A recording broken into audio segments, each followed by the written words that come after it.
Good morning. I'd like to welcome you all to Little Doe. Brother Eddie Orr, if you would, open us up in a word of prayer.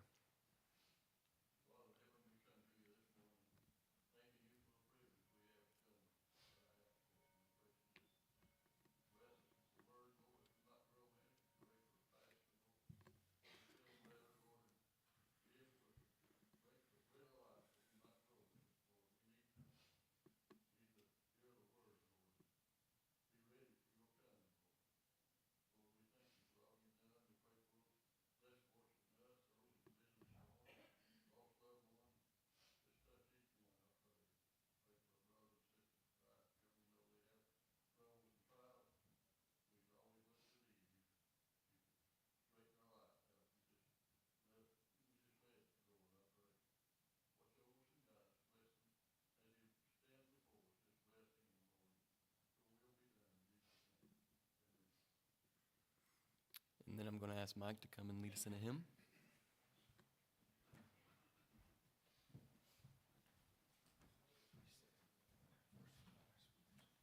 Everybody stand and turn to page 371. We'll do the first and last verse.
Once again, welcome and good morning.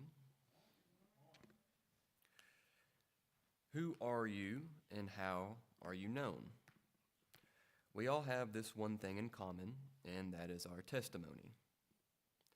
A testimony defines how we are viewed, talked about, and remembered. This may be for better or worse by the world or by the people around us. They will judge us by our testimonies. By the mentioning of our names, it will jog back memories of us that define us to that person. For some, it may only be good memories that tend to be brought up, like a parent recalling their child. That testimony specifically is often only of the good things of that person. Although often enough, that kind of locks us in that specific example, being a child in that person's mind. It seems to be, father, son, mother, daughter, father, daughter, mother, son. They will always view that child as their child, like as a small child in some manners. Others may only recall something in a darker light. Maybe you promised someone something and failed to follow through, or maybe you borrowed a tool or something and forgot to return it. That action will always come up to that person's mind when you hear their name, and in their mind they may deem you as a sorry person because of your actions. Like I said, we all have testimonies, and it defines who we are in the world. But that definition of us often changes depending on who you're speaking with. That's one reason I think it's fairly common that we as humans will create an alias.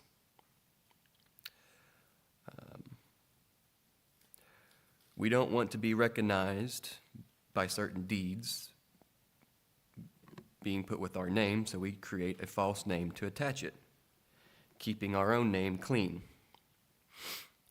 I mean, even someone like Miss Sally sometimes goes by the name of Agnes Jones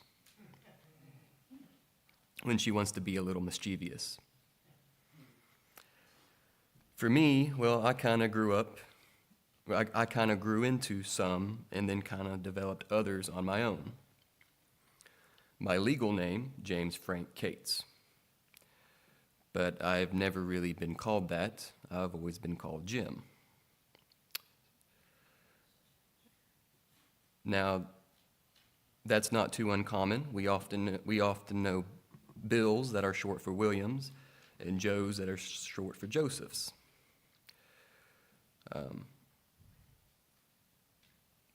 And often when we end up hearing, the full 3 parts or 4 parts of our names, we are often in trouble or being granted an award.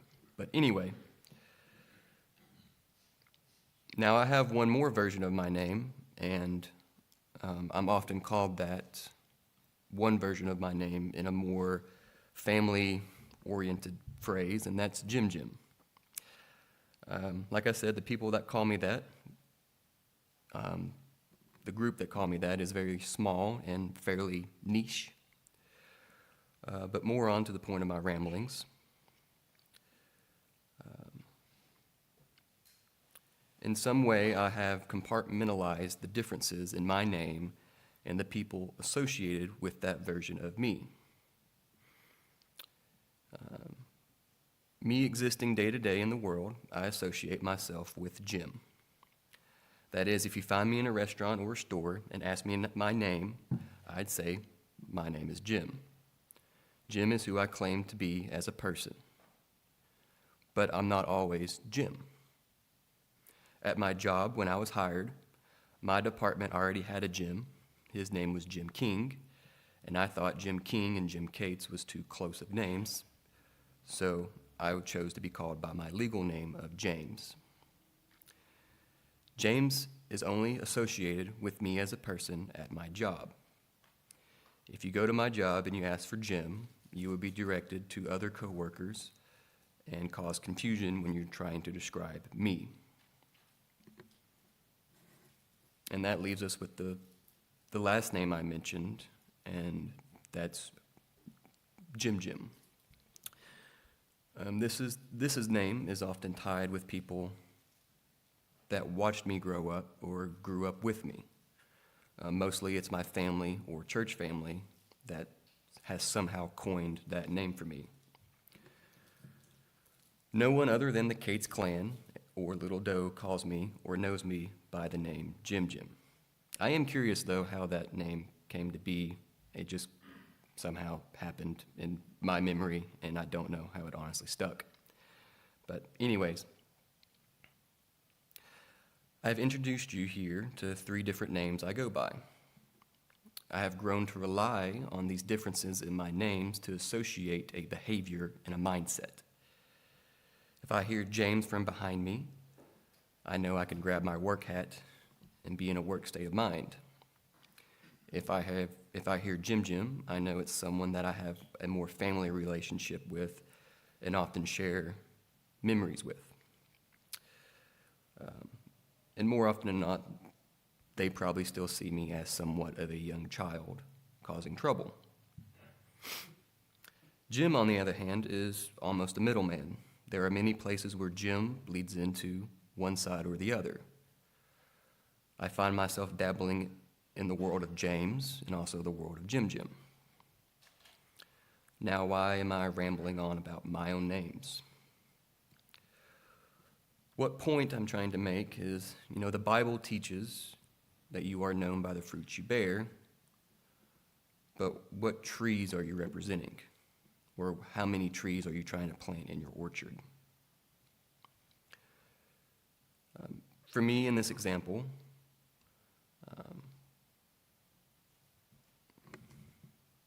is which one of my names am I trying to use as an example for my testimony? Starting in Matthew chapter 7, verse 16, "You shall know them by the fruits. Do men gather grapes of thorns or figs of thistles? Even so, every good tree bringeth forth good fruit, but a corrupt tree bringeth forth evil fruit. A good tree cannot bring forth evil fruit, neither can a corrupt tree bring forth good fruit. Every tree that bringeth not good fruit shall be hewn down and cast into the fire. Wherefore by the fruits ye shall know them." For me, in somewhat, I thought, it's a blessing that, I can pick which version of myself I can represent myself, by which name. And that is different in people's eyes depending on which names I go by. But this could also be, a burden on my Christianity. Do I hold each of my names in the same level of discipline? Do I allow certain things to slide by depending on which mask I'm wearing? Or do I allow one of the names be my quote-unquote Christian name and let the other ones just be considered good people? I use me as an example because what better person to use than my own self? But also, what I said is mostly true. I can typically tell what type of situation I'm in by the name given to me. But more of a point, how many of us are doing the same, as I stated? Are we trying to graft multiple different fruits to one tree, or are we trying to plant multiple trees? The part about grafting different fruits to different trees, it is possible. You can take a plum or an apple tree and graft it onto a pear,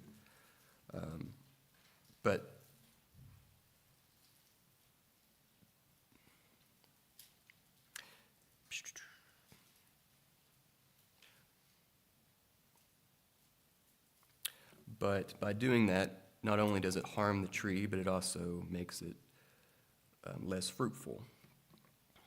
And also it takes a lot more care and work to make that tree live. Oftentimes the fruits conflict in the timing and growing and preparing of the fruits. The fruits are never quite as good or as big as a single fruit tree. And often the tree's lives are shortened due to the strain of trying to keep up. Like I said, we are known by the fruits we bear, but are we trying to bear ourselves to too many different harvesters? Are we trying to fight to keep up certain fruits from outcompeting instead of pruning back, what fruits we might have mistakenly grafted onto? I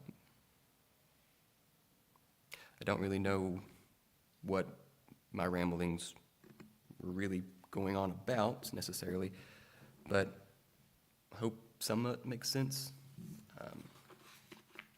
Anyway. We have a love offering on November the 3rd for Mike and Angie. Trunk or treat, Wednesday, the 30th, between 5:30 and 7:30. And then on Sunday, November the 3rd, at 6 p.m., we'll be having Christian Fellowship / Pastor Appreciation. We have 2 birthdays listed.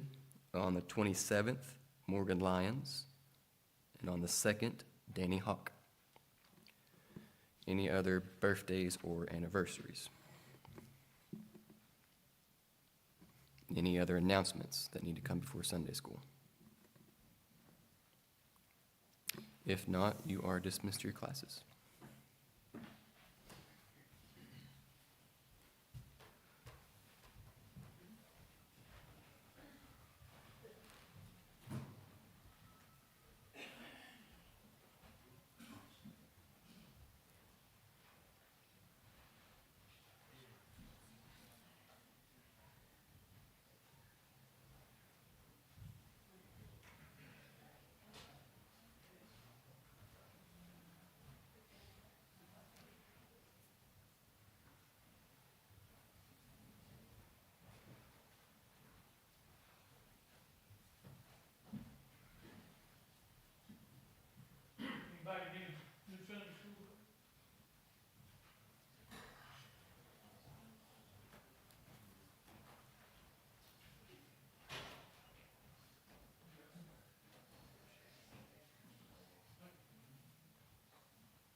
Well, today we're going to finish up here in the book of Joshua. Next time I think we go to 1 Corinthians. And we got 2 chapters. Probably won't be able to read them all, but I do want to talk a little bit. And I'm going to go in reverse order here. I'm going to do 24 first and then finish up with 23, if that's okay. There's 2 meetings of the people, one in chapter 23 and one in chapter 24. Chapter 24, if you did it in chronological order, is probably 23 first and then 24, because Joshua dies in 24. So it would have to be that. But I wanted to just, I think 23 has a little more that might be in relation to us, and I wanted to spend a little bit more time maybe on it. As we look at chapter 24, though, and I'll just kind of discuss some of the things that is in there.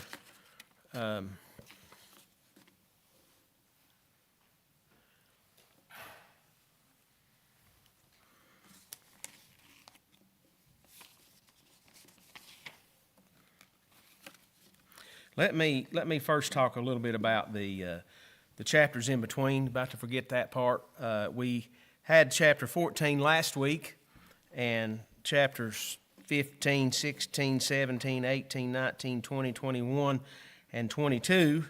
Guess you had to read on your own as they skipped those. But just to discuss them a little bit, it deals mostly with the division of the tribes and I don't know. I can't hardly see that from here. You probably can't see it either. But that is how that the tribes were broken up. If you can't see that, you can maybe have a picture in your Bible, or you can definitely look it up on Mr. Google. He knows everything, so you can find it. You can find it there.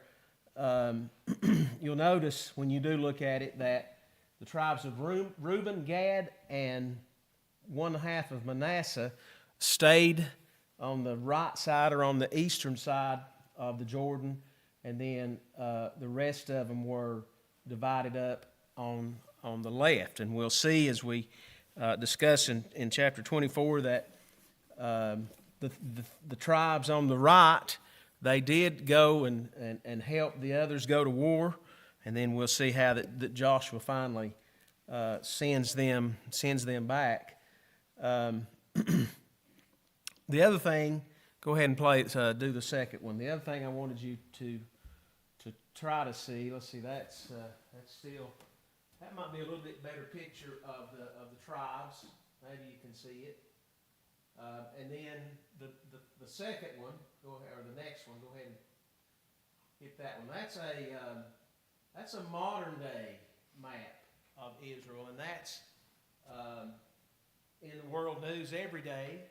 Discussion of that, and if you can kind of tell there and kind of sit the one on top of the other, Israel owned land in what is now parts, I think, of Egypt, Jordan, Syria, and definitely Lebanon. And of course that was taken away, and we'll see in today's lesson. You already know why. Because of disobedience. And we'll talk more about those. If you want us to leave that one up, it's okay. We might talk about that at the end.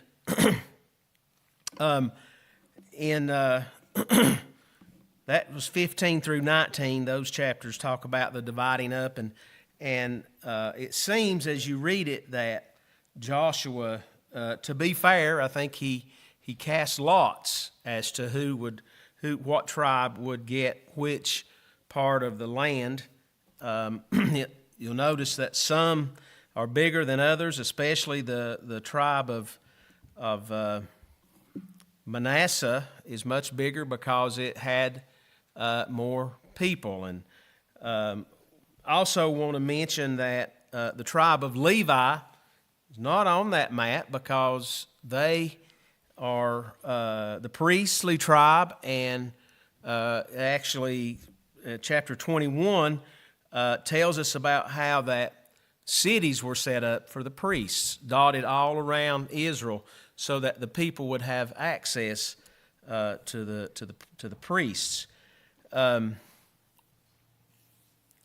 Chapter 20 tells us about 6 cities of refuge that were built. May have heard of those: Kadesh, Shechem, Hebron, Bezer, Ramoth, and Golan. These 6 cities were set up for people who accidentally killed someone else, and to keep the avenger from coming after them, they would have safety in those cities of refuge. I wonder how many people live there, how many people killed somebody by accident, but it was important to them. I already talked about the tribe of Levi there in chapter 21, and then chapter 22 describes how that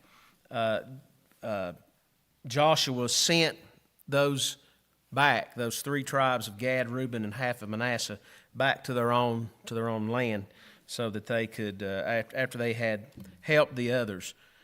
So anyway, as we look then at 24, and I'll just kind of discuss that a little bit here as we go, and then we'll focus a little more on 23. In this chapter, and it is Joshua's final speech, or his final talk to the people, and in the first part there, it tells that they met at a place called Shechem, and it was in a place where two mountains kind of come together, made an amphitheater, so that it seems, and the acoustics there are really good, so that Joshua could talk to a lot of people, and they could be heard a long way away. In the next part, he talks about God's faithfulness to the patriarchs, Abraham, Isaac, and Jacob, and the how that they were promised by God to get this inheritance. And then he tells about the escape from Egypt. Now, this is where that Joshua, he can't remember, obviously, Abraham, Isaac, and Jacob, but he can remember the escape from Egypt, probably some, 75 years ago. Been that long? I don't know about that. I may have to rethink about that. But it's been some time since they escaped from Egypt up until now.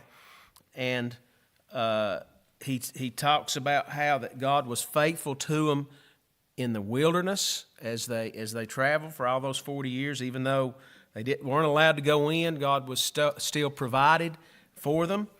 And then his faithfulness to them in the land of Canaan. As it wasn't really a war as we think about Jericho and some of the other cities. God would just cause them to flee. And I read somewhere this week that other than I think it was 36 people that died there at Ai or Aya, whatever we call that, there wasn't really any more loss of life. And it was described that God would send in a hornet to drive them out, and the people would just go. I don't know, it's not your typical battlefield where they line up and let's see who wins. God took care of everything. And then in one of the chapters I read, I may get to it, may not, but just to discuss how that God just promised them that they were going to receive this. And then as we get on down there to verse 15, I'm going to read that one. And very familiar. You've heard it a lot, and you see this in people's houses today even. And at least part of the verse, in verse 15 said, "And if it seem evil to you to serve the Lord, choose you this day whom you will serve, whether the gods which your fathers served that were on the other side of the flood, or the gods of the Amorites in whose land ye dwell. But as for me and my house, we will serve the Lord." And I think that should be a common gesture, a common phrase that we use even today. As for me and my house, we will serve the Lord. And that's good from Joshua, how that he seemed to me very good with words, and this is definitely one of them. A great leader. In fact, the title of the lesson is a leader's legacy, and you don't want to compare him to anybody else, but he almost seems like he had more success than Moses did, even though Moses was also a great leader. But I think as Joshua kind of sits back here, and you will notice too that, and you'll notice it in chapter 23, he doesn't talk about what he did, but what God did for him, and I think that's also important. As you get on down through the chapter, he has kind of got the people thinking about all of this, and they say, "Well, Joshua, don't worry. We also are going to serve the Lord, just like you are asking us to." And Joshua says, "Now, wait a minute. We can't take this lightly." There in verse 19, we can't. This is not something that you can just say. This is something that you have to do. And living for Christ today, it's not just something that we think about every now and then, or just boldly say, yep, no problem, I can do that. It's something that we also, just like these people, we have to work on that walk with Christ.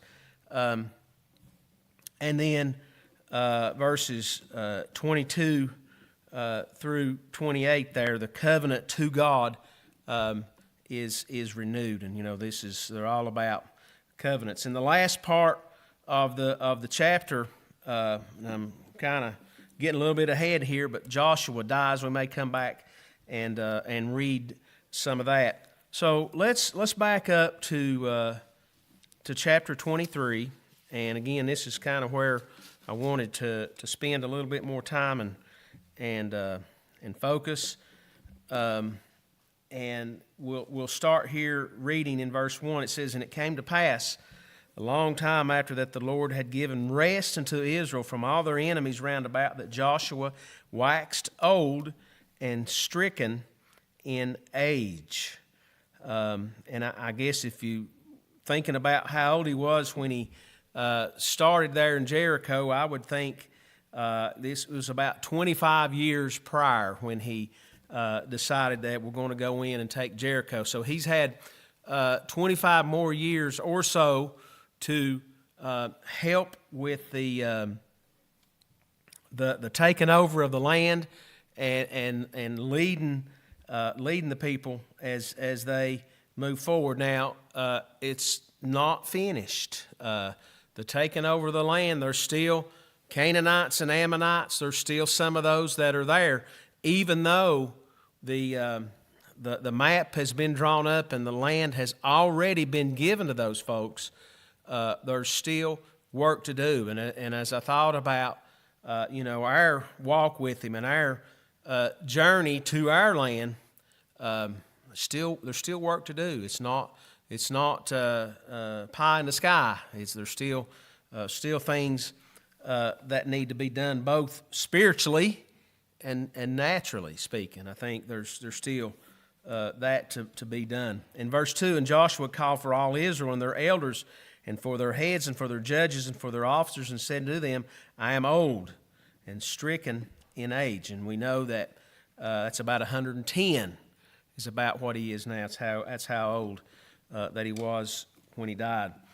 And in verse 3 he says, "And ye have seen all that the Lord your God hath done unto all these nations because of you, for the Lord your God is he that hath fought for you." Now, again, it's not what the nations have done, it's what God has done for them. The same with us. It's not what we do, but what Christ does through us as we fight off the enemies and do the things that we need to do. Verse 4, "Behold, I have divided unto you by lot these nations that remain, to be an inheritance in your tribes from Jordan, with all the nations that I have cut off, even to the great sea westward." So Joshua tells them again, there's still people there. There's still work yet to be done. In verse 5, "And the Lord your God, he shall expel them before you, and drive them out from your sight, and ye shall possess their land as the Lord your God hath promised unto you." Now, there's not really been a military battle like this, where, as I said earlier, you think about a military battle, you think about the two sides coming together. It's not like this. There's never been anything like this where the people go up and the other side flees out of fear, whatever you want to call it, out of God's will, I think, more than anything. And he shall expel them. So God is doing the getting rid of. And, just like when we are saved, he pushes that sin away. He expels that sin out of our lives. And he says never to remember it again. And we're thankful, certainly thankful for that. Anybody got a thought? I'm about half through here. Anybody got thought or an idea that you'd like to mention, or go ahead.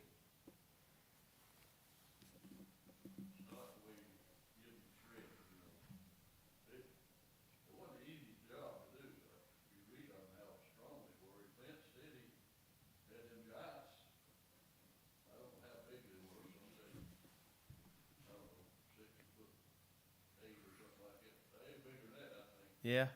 But anyway, God provides. And I think they do it. We can adjust our thinking a little bit. He provides for us, just like He did for them. He We does. don't see it so bad, but we're not always perfect, you know. We sin and He forgives us. Mm-hmm. The most thing I think He loves us. Yeah. I know I started in my lifetime. I went through many grooves. He should have said, I should have been separated, should have been sent to hell, you know. But He's just, faithful, forgiving, and made salvation easy to get. That's right. All we have to do is ask for forgiveness. He hates sin. Yeah. We can't go on sin, but I think that's wonderful. He's that way. And I can understand how he done that with Israel. I mean, just going in there, it was small country, and going against the large countries. Yeah. I don't know how big they were. But they couldn't say we did it. Right. God did it. That's exactly right. That's what we have to say too. One thought there about what you said. It might be in this chapter. I don't know. I've read it and I'm not exactly sure which one, but the cities that they moved into, you know, unlike a war zone that you might see where there's a battle took place, they were basically left untouched. And it even says that you'll get to take advantage of vineyards that you haven't planted and houses that you haven't built, because that's just what God was going to do for them. The people were just vacating the premises, and Israel got to move in. I mean, how wonderful is that? You don't have to go build your house; you can just pick you one out. And I think that's great how that God provides like that. Somebody else.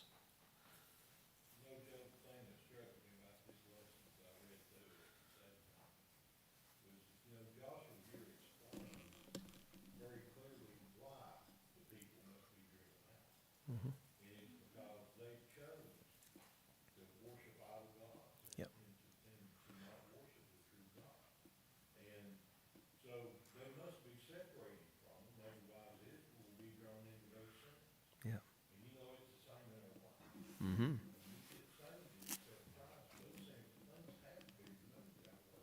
That's right. If we stay associated with those things, we will be affected and drugged right back into that lifestyle.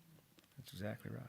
It just, as I read through that and thought about it, and it tells them, you know, if you don't remove them from your life, that they'll be a thorn in your side forever, that you'll be drawn into their, you'll intermarry with them, you'll get drawn into their sinful worship of idols, and then your God will turn away.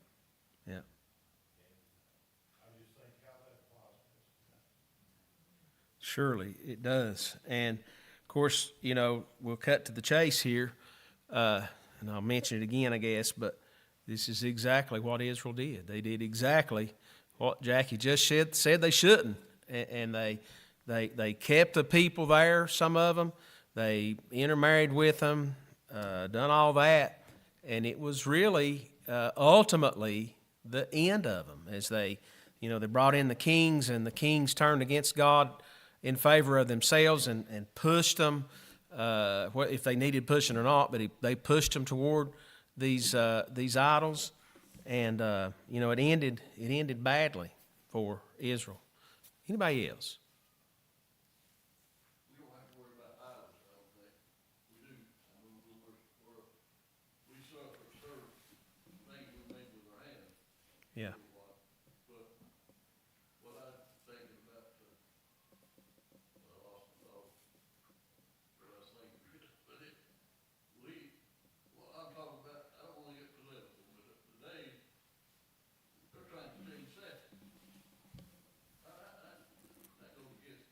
Yeah. I think that's more than ours. I mean, they didn't want them to intermarry. You think about what they're doing today. That's true. Yeah.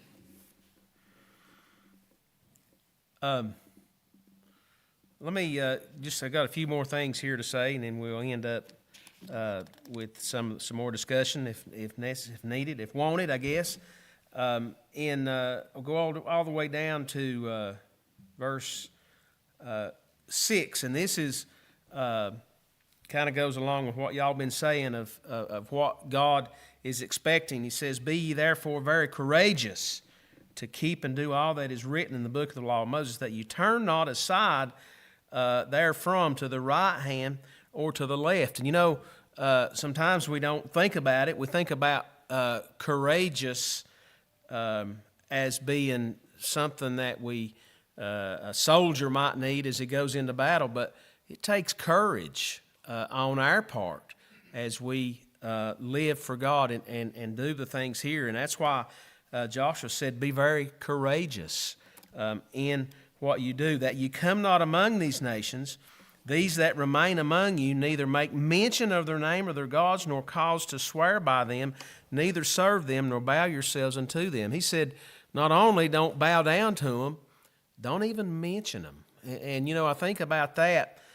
Sometimes we give the devil his due, I guess, and maybe there's things we might not should even mention in the world that we live in, and just kind of keep it as far away as we can. But he said in verse 8, "But cleave unto the Lord your God, as ye have done unto this day, for the Lord hath driven out from before you great nations and strong," what Brother Eddie said.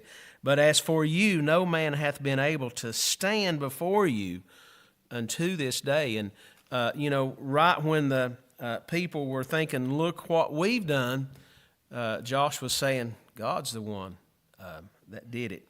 And for us, I think that's the same. And he says in verse 10, "One man of you shall chase 1,000. For the Lord your God, he is that fighteth for you, as he hath promised you." Imagine how one man, and you know, whether this is literal or not, it still has meaning, just like that it is literal, that one man of Israel, because of God, can chase 1,000 of the others. "Take good heed, therefore, unto yourselves, that ye love your God." I think Brother Eddie mentioned it there, that God loves us, and we in turn love Him. And Joshua was made a point to say, love your God. And you know, the 10 Commandments: love the God with all your heart and all your soul and all your might. And we do. We, you know, because of what He has done for us, we also love Him and want to do those things just like a husband or a wife that pleaseth Him. "Else if you do anywise," I'm in verse 12, "go back and cleave unto the remnant of these nations, even these that remain among you, and shall make marriages with them, and go in unto them, and they to you. Know for a certainty that the Lord your God will no more drive out any of these nations from before you, but ye shall be snares and traps unto you, and scourges in your sides, and thorns in your eyes, until ye perish from off this good land, which the Lord hath given you." So this is serious. It's a serious thing when you're come before God like this, and the people they had a serious task on their hands to stay true to Him, and as we know, as I already said, they didn't, they couldn't. Verse 14, "And behold, this day I am going the way of the earth, and ye know in all your hearts and all your souls that not one thing hath failed of all the good things which the Lord," let's see, about to mess up here. "Good things which the Lord your God spake concerning you, all are come to pass unto you, and not one thing hath failed thereof." And you know, there's God cannot fail. You know, we say there's one thing that God can't do. He can't lie, but He cannot fail, and He won't fail. And you know, we know that going in. The people around us, they'll fail us. They won't be able to live up to the billing 24/7. But God, He will not fail us. And then verse 15, therefore it shall come to pass that as all good things are come upon you, which the Lord your God promised you, so shall the Lord bring upon you all the evil things until He hath destroyed you from off this good land from which the Lord hath given you. So God is faithful in obedience, but He's also faithful in disobedience. And, you know, I think that, again, I think every bit of this as we read it, and as I read it earlier in the week, I thought just how much it also, as some of y'all have said, how it applies to us. Even though it was to a whole different group of people, it still definitely applies. And the last verse, I think, in this chapter is verse 16. I believe it is, yeah. When ye have transgressed the covenant of the Lord your God, which He command you, and hath gone and served other gods, and bowed yourselves to them, then shall the anger of the Lord be kindled against you, and ye shall perish quickly from off the good land which He hath given you. And that ends, on a serious note, that ends chapter 16. And then, as I've already read in chapter 24, Joshua dies, and I don't remember who took over, if it's even mentioned. But we do know, because we have the history books and the Bible, we do know the fate of these people, even though they said, oh, don't worry about us. We're going to worship God our whole life. And maybe some of them did, but as a people, they didn't. They didn't follow through with that. And I think idol worship was a big thing.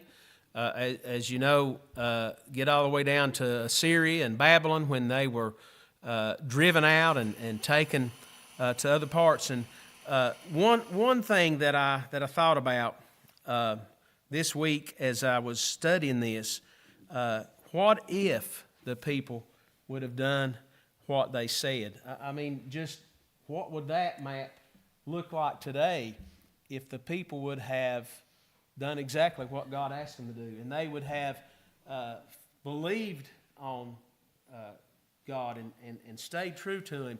And then, as He promised them all down through the Old Testament, when the Messiah come, what if they would have said, yep, I believe He has, and that Messiah is Jesus. And just like Christians today would have turned and followed Him, how would it have been for them? What would have been the fate of the country? Now, I know that there's talk about Israel they're going to come back to God, and I hope and pray that they do. It'd be wonderful to hear that the people in Israel was following after Christ. But that's the only way that they're going to do it. No matter who they are, the Bible plainly tells us that the only way to God is through Christ. And they have to come as a sinner to Him. And just like all of us, that's the way that they have to come. And there was something I was going to read. I don't really have time. Maybe I'll get to that another time. But I'll tell you where it was, and it tells us about the covenant, how that the covenant has changed. Let me just discuss it just a little. I've got a couple minutes here, maybe. In verse 10 of chapter 3 of Galatians, for as many are of the works of the law under this curse, for it is written, cursed is everyone that continueth not in all the things which are written in the book of the law that do them. But that no man is justified by the law in the sight of God, it is evident, for the just shall live by faith. and then I'll skip on down to 14, and you go back and read it, that the blessing of Abraham might come on the Gentiles through Jesus Christ, that we might receive the promise of the Spirit through faith. And I think that really ties right into our lesson today. And again, go back there in Galatians 3, chapter 3, verse 10 through 14, and read on that this week and see how that curse of the law was changed by Christ, and how that, we're forgiven. Anybody else? I'm sorry it took up more time here, but anybody got another thought you'd like to say?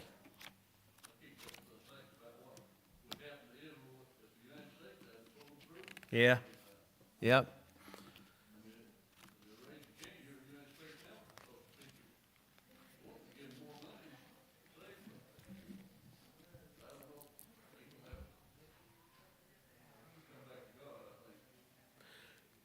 All the people that I know, and I'm sure everybody in this building today would fall onto the side of Israel, as we think that they're, I ain't going to speak for you, but I think that they are doing the right thing here in how they're handling it. I know there's a lot of dissension about that, but I think that they are doing the right thing. Spiritually, they're not, and I hope and pray that they will, time to come. Somebody else.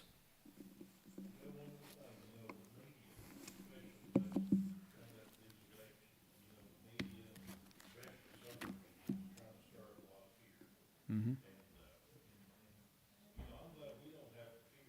That's right.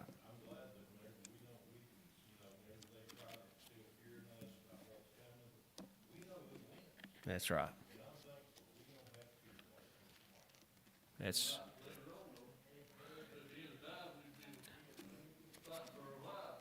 Yeah.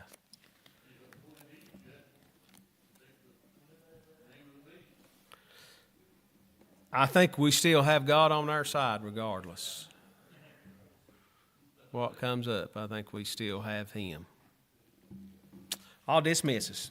Father, we thank you for this day that you've given us, and the promises that you've given us in this book. And we're just thankful for these lessons now in Joshua. And Lord, help us as we move on to something different, and as we study, and Lord, just learn about you. And just give us those things that we need. Be in the service today to follow. Be with Brother Shane as he stands, and just all these things. We just want to give you praise in Jesus' name. Amen.